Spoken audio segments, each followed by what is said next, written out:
dhibaatooyinka ugu badan ee waalidku caruurta ku hayaan waxa ka mid ah iskuulkii baa lagu soo noqday. Tusaale ahaan imika anaga gobolkeegan waa lagu soo noqday 2 week wax u dhow imika waa la dhiganayaa 10 maalmood.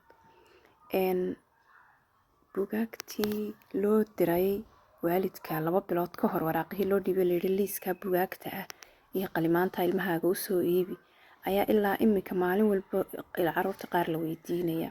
maantana ma sito ilmaha yar khajilaad ay ku hayso waa yaabaysaan iyo canaanta macallimiinta kaga imanaysa. intaasoo dhan baa maqnaydeen, maxaa u soo iibin weydeen bugaagta, u sheeg reerkiina. waxaan ku yidhi waad yaabaysaa waxa ilmahaaga soo gaadhaya. waxaan doonayaa inaan idinku baraarujiyo ilmaha yarna bahdilaad iyo khajilaad ugu filan.